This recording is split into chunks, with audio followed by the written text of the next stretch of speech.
মৌলভীবাজারে আলহাজ মোহাম্মদ মোবাশ্বের মিয়া ফাউন্ডেশনের উদ্যোগে ইফতার সামগ্রী বিতরণ কর্মসূচি অনুষ্ঠিত হয়েছে। শুক্রবার বাদ আসর মৌলভীবাজার সদর উপজেলার উত্তর বারন্তি গ্রামে ফাউন্ডেশনের প্রধান কার্যালয়ে ইফতার সামগ্রী বিতরণ কর্মসূচি ও নবগঠিত কার্যকরী পরিষদের অভিষেক অনুষ্ঠান অনুষ্ঠিত হয়। অনুষ্ঠানে লন্ডন থেকে ভিডিও কনফারেন্সে নতুন কমিটিকে শুভেচ্ছা জানান ফাউন্ডেশনের প্রধান উপদেষ্টা আলহাজ মোহাম্মদ হাবিবুর রহমান।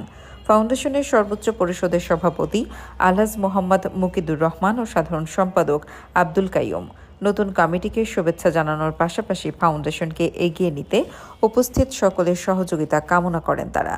কার্যকরী পরিষদের সভাপতি আলহাজ মাওলানা এম এ শহীদ অনুষ্ঠানে সভাপতিত্ব করেন।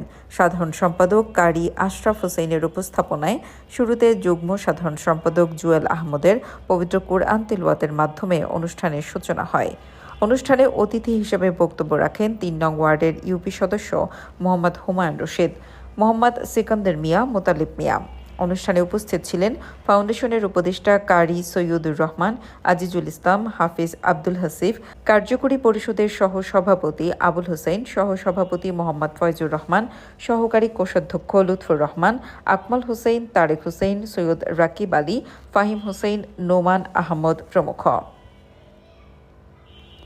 সাইপ্রাস থেকে ভিডিও কনফারেন্সে অনুষ্ঠানে যোগ দেন মৌলভীবাজার টিভির ম্যানেজিং ডিরেক্টর ও আলহাজ মোহাম্মদ মোবাশ্বের মিয়া ফাউন্ডেশনের সর্বোচ্চ পরিষদের সাংগঠনিক সম্পাদক পারভেজ হামিদ। তিনি অনুষ্ঠান সফল করায় স্বেচ্ছাসেবকদের প্রতি কৃতজ্ঞতা প্রকাশ করেন। অনুষ্ঠান শেষে ইফতার সামগ্রী বাড়ি বাড়ি পৌঁছে দেন ফাউন্ডেশনের স্বেচ্ছাসেবকরা।